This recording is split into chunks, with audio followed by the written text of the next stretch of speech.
Good afternoon, everyone. My name is Murat Güvenç. I am Managing Director of BeamSec, and it's my pleasure to welcome you all to today's Cyber Circle Roundtable discussion.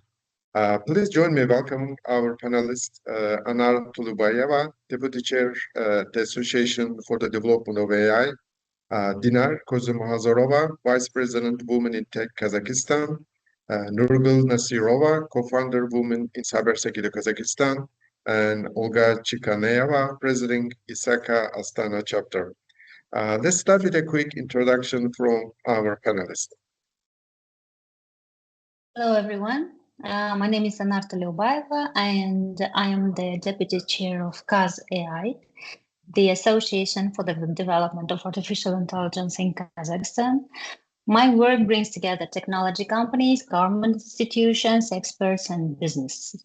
I support the practical adoption of AI, contribute to regulatory discussions, and help to create dialogue between people who develop technology and those who make decisions about it.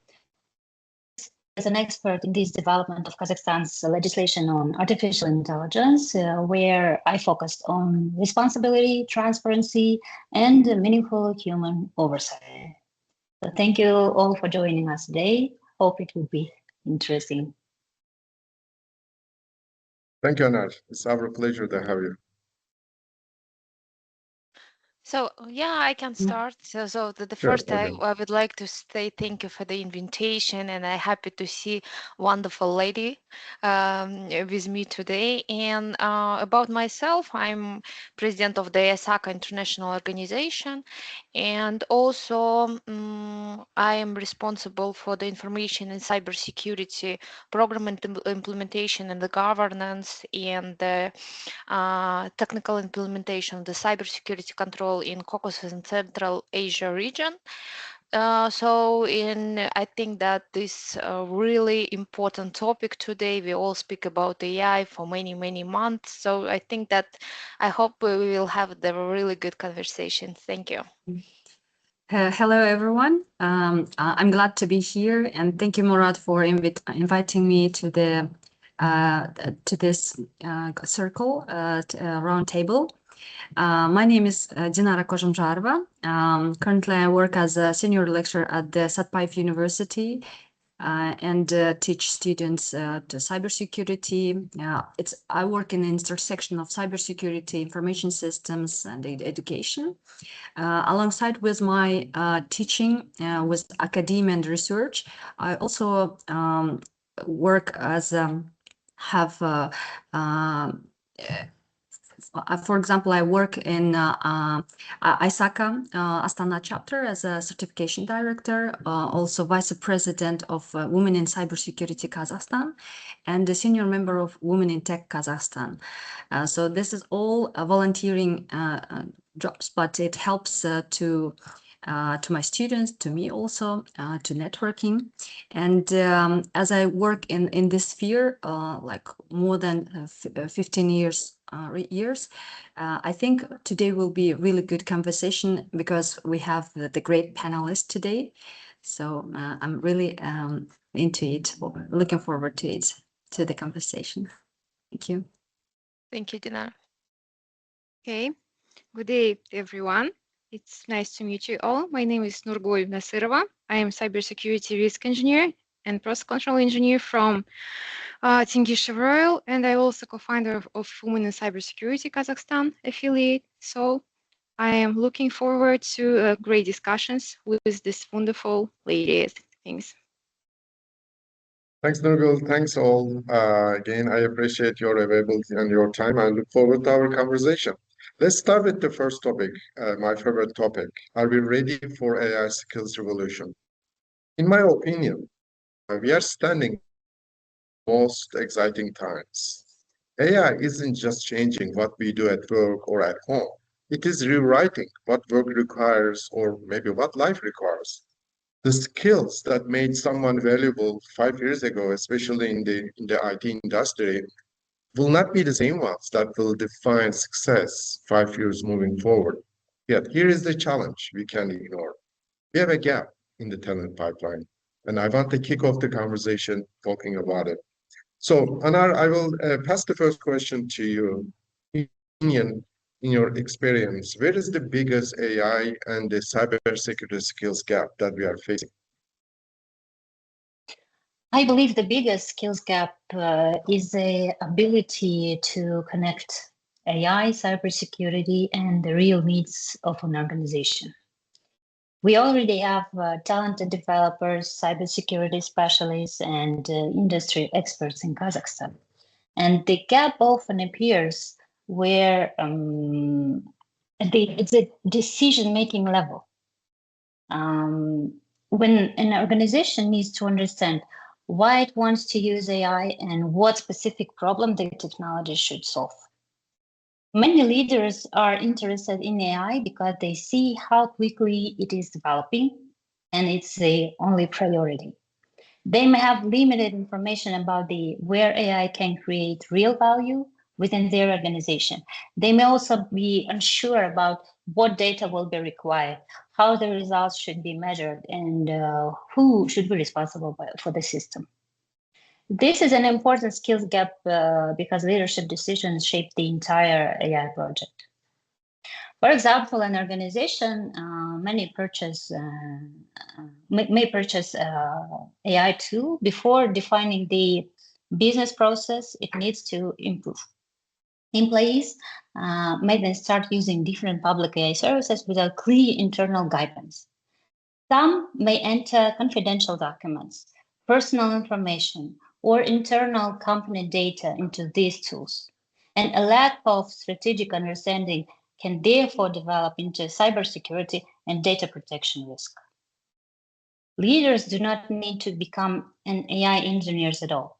They need enough AI literacy to define the purpose of a project, evaluate the potential value, understand the main risks, and ask informed questions. Once the purpose is clear, technical and industry experts can work together more effectively. A developer understands how to build the system, a cybersecurity specialist understands how to protect the data and infrastructure, and industry professionals understand the environment in which the system will be used. So leadership connects these areas and gives the project a clear direction. And from my experience at QAZ.AI, organizations often come to us with a general interest in adopting AI. Our first conversation is usually adapt their actual needs. So we discuss which process takes too much time, where errors occur, what information is valuable, and what results the organization expects. This discussion helps us understand whether AI is an appropriate solution and what skills the team will need. This is why workforce preparation should be begin with leadership. And managers need practical AI literacy, employees need clear guidance on safe use, and specialists need opportunities to work across professional fields. Kazakhstan has a very strong foundation, and by strengthening AI literacy at the leadership level and connecting it with technical cybersecurity and industry expertise, we can move from general interest in AI to responsible and effective adoption. Very good, Anar. So you're basically what you're pointing on is very interesting. Is the not really the skill set or the knowledge gap, but how the leadership understands and organization with the AI moving forward. So I think it's a very valid point. And interestingly enough, Dinara, now I want to pass the ball to you. Now, knowing skills not on the computers, skills will matter for the next few years, in your opinion? Or would you agree with what Anar said? It is on the executive leadership side than the employee side. I think over the next 5 years, in general, it will be the most important probably skill will be ability to keep learning, because technology is changing rapidly, and you have to learn again. Even in my role as an educator, we we not stop learning. We're always learning, studying something. So this ability should be presented. Another thing is how it's maybe surprisingly, but the human skills.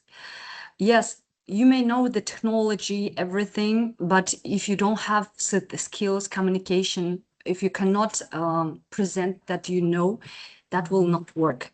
And human skills, critical thinking, especially using AI, especially, for example, right now I can see that some students, especially the young generation, just use AI. They don't even want to think a little bit. They just go, if you ask some questions, they just go to the ChatGPT and start asking and generating the ideas. So I always say to them that first you need to think by yourself. Try to think, because this ability will fade if you will not use it. So that ability is necessary. Communication. Even nowadays, we can see that people not rarely talk with each other like human beings, mostly on internet, mostly on this social medias, etc. And that skills we need it. Even if we have like a huge good technologies, we need human being and human interaction. And opportunities come, of course, you're a good specialist, etc. But opportunities come with the people and with the communication, with network. And those are the skills that people need in the few. I think it's not only for the next few years, but it's for every time. So it will be needed. So. Perfect. I can't agree more, Dinara. I'm reading a book now. It's talking about technology is great, but technology will not bring the victory that you're expecting. At the end, everything comes to the human touch. Yeah. But your comments are a little bit scary as well. As much as we are motivated to go and ask, but at a certain point, as parents, we need to think.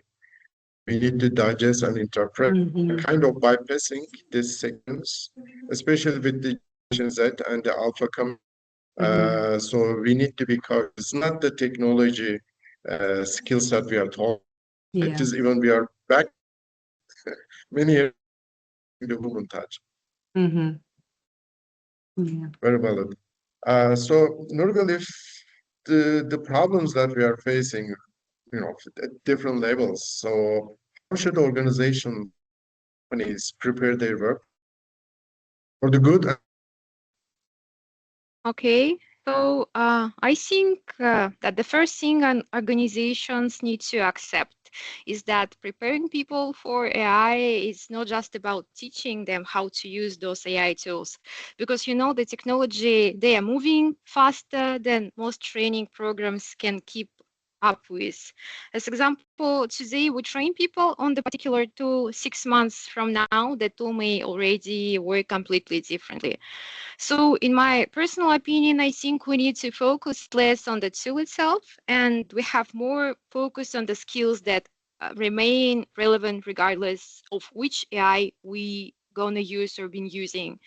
So for me, one of those skills, I think it's critical thinking, first of all, because we need people know that they can look at AI generated answers and not immediately think that, well, if computer said it, that it should be right?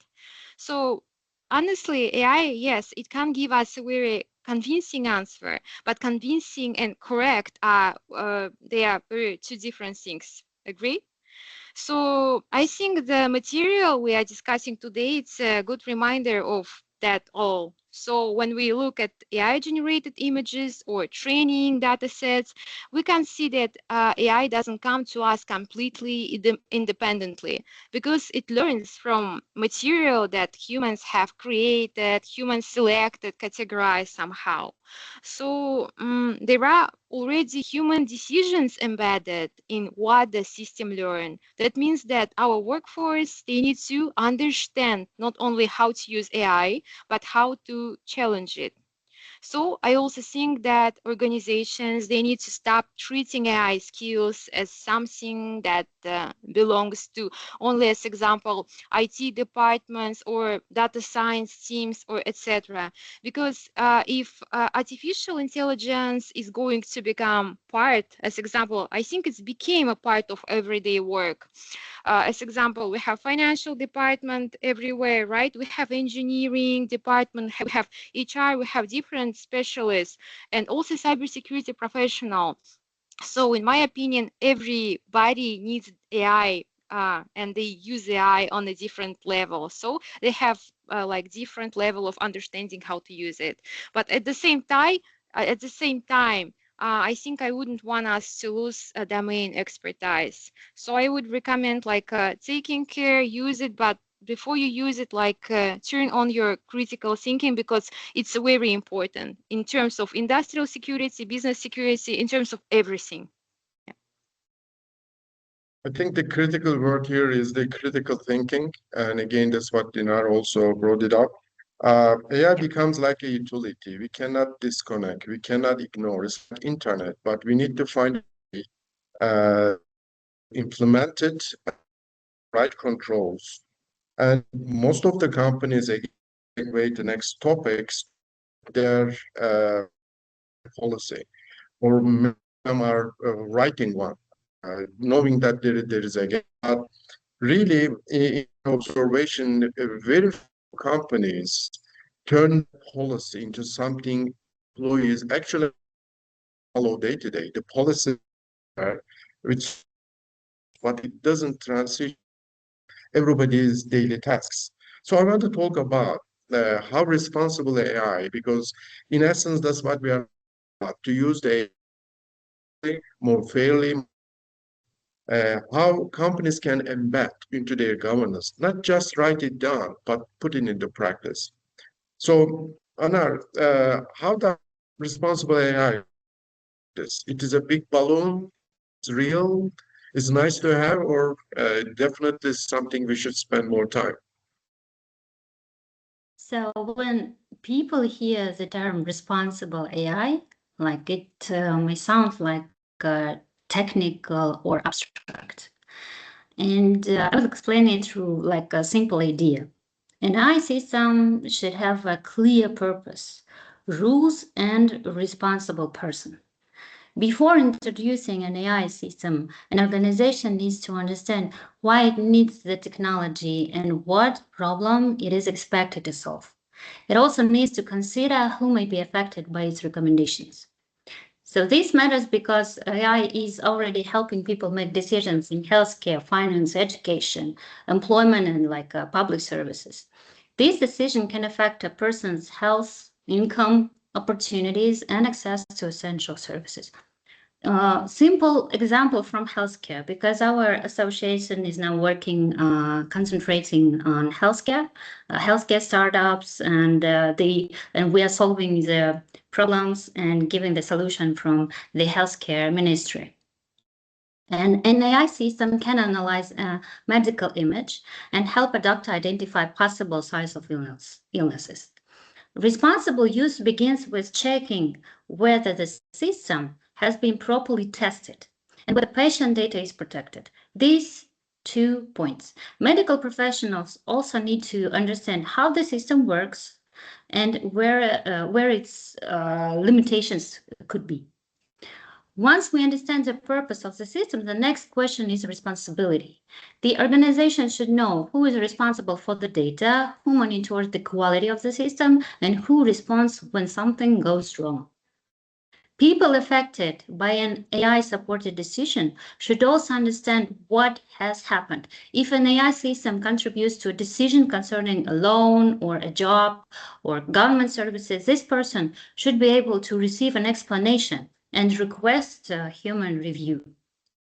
The issue was especially important to me when I participated as an expert in the development of our legislation on artificial intelligence.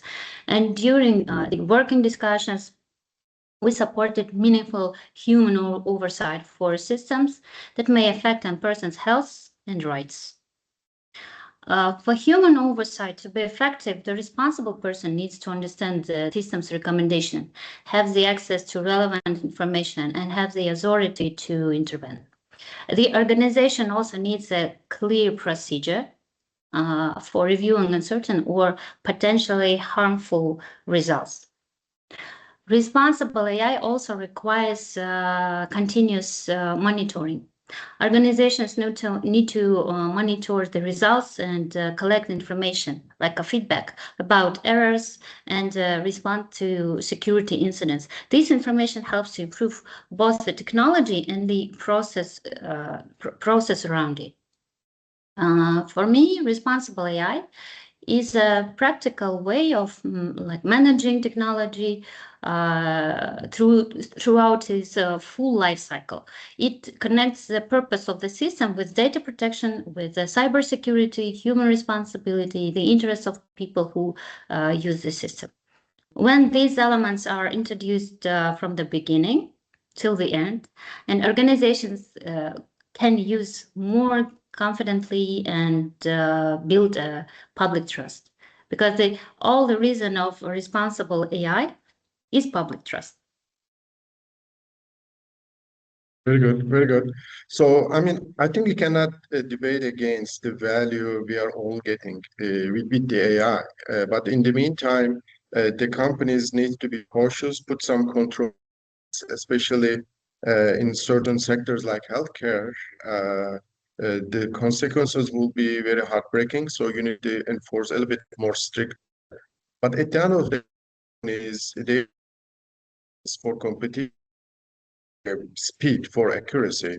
So in that token, Olga, I want to ask you that question. How can organization balance innovation with governance when it comes to the responsible AI? Yeah, let's ask AI about this, yes. But no, I'm gonna speak about what I see.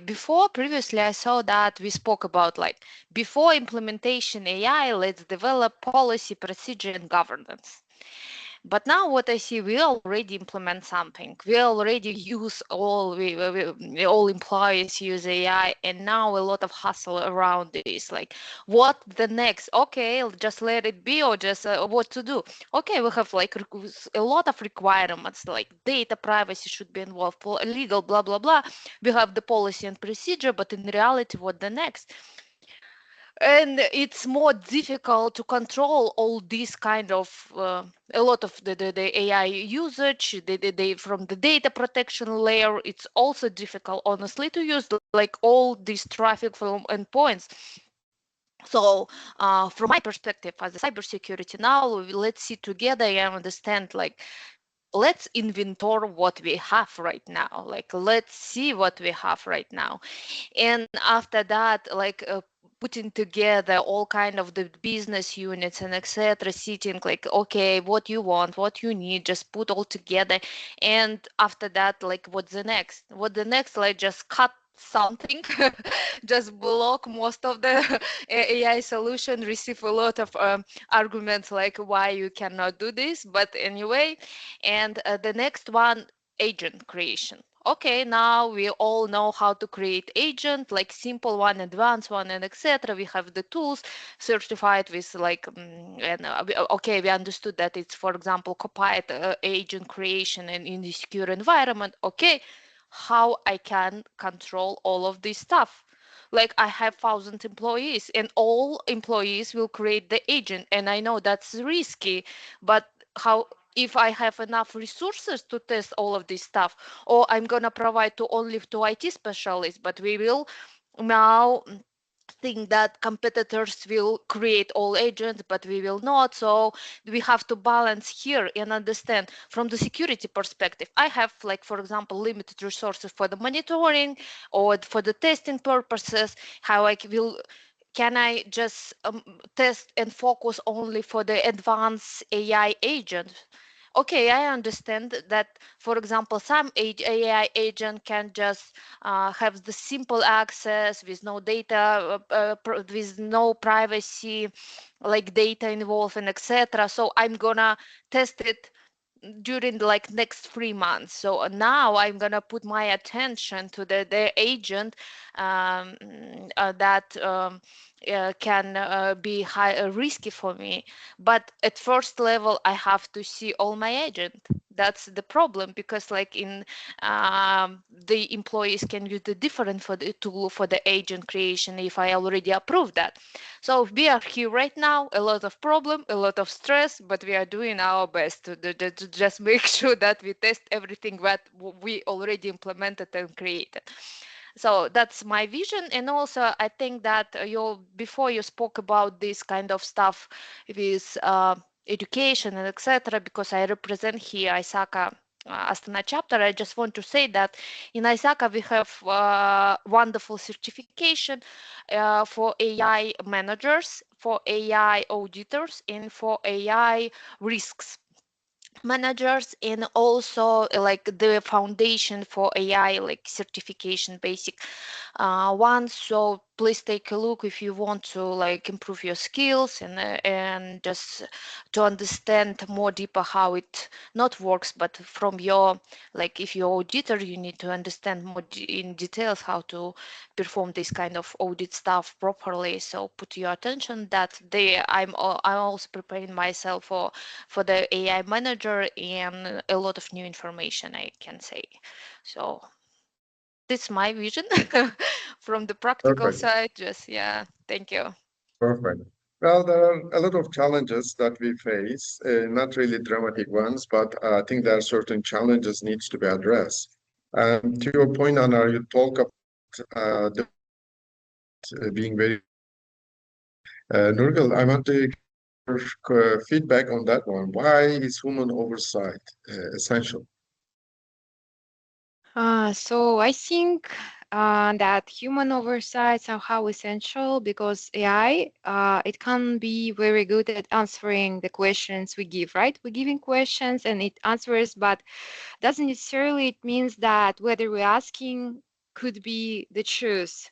So I know that I can process enormous amount of information, finds patterns, summarize things, and I think even make maybe some recommendations for sure. Yes, because even I use it on regular basis, not at work, but after work for studying, etc. So I know that it doesn't experience the consequence of the decision because usually human does. For example, if an AI system tells me that particular cybersecurity vulnerability is critical and should be fixed immediately, that sounds straightforward, right? So just imagine we have vulnerability which is on an industrial system, and the AI says like, let's patch everything. And I cannot go to my management and say that AI told me to patch everything, let's patch it because it was decision made by AI, right? Because we need to understand what the system does, what could happen if we change it, whether the system can be taken offline, whether there is a compensating controls for sure, and what is the operational consequences might be if we will turn out the system and if we will proceed with patching. So the AI, it can help you for sure. It can help identify maybe a problem, as we saw, it was some tests for entropics recently, but the final decision like press button, not press button, patch, not patch, is still be ours. So I think that's becoming maybe more important, right? That AI becomes more convincing. So like a few years ago, if computer gave us some strange answers and we would challenge computer back. So these days, within a year, I just noticed that everything been changing and changing. And when you asking something from AI, people started trusting in more. So human oversight, it's not about having a person checking every single thing an AI does. That wouldn't scale, right? It's about identifying where human judgment is necessary and making sure that as decision don't disappear into a black box, because in the end of the day, not AI will protect our infrastructure, we do. Yeah. That is very true, Nurgul. So really imagining that more complexity is handled by automation, by AI agents, How is that possible that you will have a control by a human being? It is a scale. So we need to really pick and choose and really put the right policy and controls in place that require human oversight. Otherwise, it's not scalable. We are talking about the human. I want to move to change topic a little bit. We may have the most sophisticated systems in place. We may have the most robust security controls in place. Yet a single uninformed decision by an employee can undo a lot of problems for the companies. So in my opinion, the layer is where most start, where in the world of AI, of attacks is going through. So I want to cover in this topic, I believe it also sits where culture, leadership that we discuss, awareness make the most. So in that token, Dinara, I want to pass that question to you. How can an organization realistically build a culture of cyber awareness in the age of AI that things change very fast?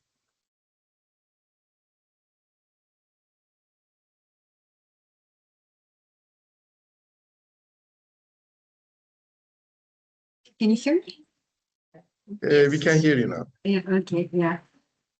Yeah, the leadership, the governance is important. And for the security perspectives, especially with AI, we need that personnel, our employees will learn how to use AI effectively. So AI literacy matters, the cybersecurity matters.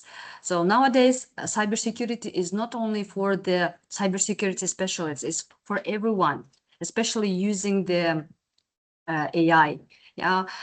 When you interact, when everyone interacts to the with the AI system, he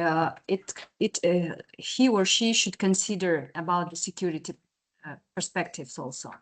So management also have the great role if it's supporting it, because you can, for example, management cannot say you cannot use AI because it's our reality. We should use AI, but management can give the alternatives for their employees.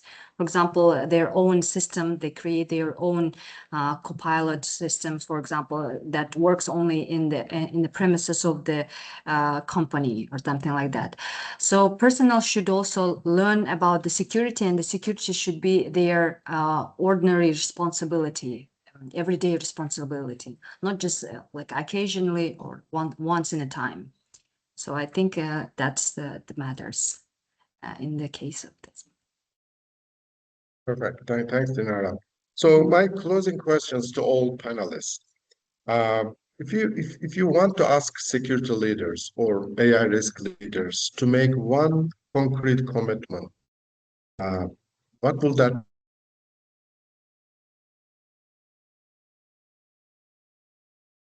And this questions to everyone. Your final remarks on discussion. Yeah, as I said, for the leaders, it's keep learning, be open to the new thing, and be adaptive. So right now, that skill is needed for everybody. So be adaptable, quickly changeable. So that's how you can survive in this quite rapidly changing environment. It's quite exciting environment. Yeah, absolutely. You use all the right adjectives. Anar, Nurgul, Olga, any remarks, anything to complement, anything to share? Yes, please. So my main message today is that the future of AI will be shaped by the decisions people make around this technology. So we need professionals, a lot of skilled professionals who understands AI, cybersecurity, and the real environments in which these systems, already AI systems, is used. So we also need clear responsibility. We need meaningful human oversight, and we need strong cooperation between these institutes, between business, government, academia, and professional communities. And also, I see here we are 4 women and who are struggling in AI and cybersecurity. I'd also add the role of women in tech, the role of women in AI in cybersecurity also. I see the gaps between not the skilled professionals, but the gender statistic. When I see gender statistics, in 2024 in Kazakhstan, there were only 30% of women in IT. And I pay a lot of attention on this question because I want a woman be more participated in technology, in AI and cybersecurity. Because when we support a woman in tech, we can say that human oversight will be more qualified and more wide open. So my message is like that, and I'm like optimistic about this in future. And we have a lot of talented people. We have active communities here in Kazakhstan. You see here Isaka, Women in Tech, and QAZ.AI, and others. And we have a growing public interest in AI and cybersecurity. And by investing in skills, investing in trust, in responsible leadership, Kazakhstan can build an AI ecosystem. And that we, like QAZ.AI, in struggling for this qualified AI ecosystem that creates real value for people, and it opens more opportunities for our next generation. This is my key message for today. A very powerful message, Anar. I appreciate bringing up. Very powerful. Olga, Nurgul, any final remarks? Yeah, my message is really short. I think that we should use all AI ethically, and also I think that we need to invest more to awareness program, because I still see that a lot of people trust AI output 100%. So that's the problem. I think that's the difficult to deliver, that you always have to check, you always have to make sure that you added the right prompt and etc. So just invest and use it ethically, my message. Invest and use ethically. Very good. Okay. Nurgul, last but not least. Yep. So my message, I think, will be that I would say don't underestimate the human side of cybersecurity, especially with AI, because technology, of course, they can be secured, right? We can monitor those technologies, we can control those technologies, but people, we cannot control people. People can still make mistakes. People can still trust the wrong people using this AI phishing link, etc. So I think my point of view will be, as Olga said just now, let's use these AI instruments ethically. And I would also add from my side that if in your organization there are some specific guardrails to follow, please follow them, because it's important. Not fully trusting AI, but trusting yourself, and like verification through AI is okay, but like turn on your expertise. Trust yourself first, not AI. Thanks. Very good.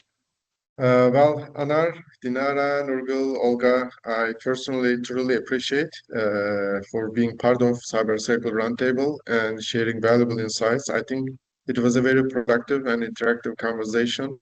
Well, I love seeing you personally and look forward to our collaboration on other occasions. Thank you. Thank you so Thank you much. very much. Thank you. Have a nice day. Bye bye. Have a nice day. Take care. Goodbye, Good afternoon all. everyone. Thank you.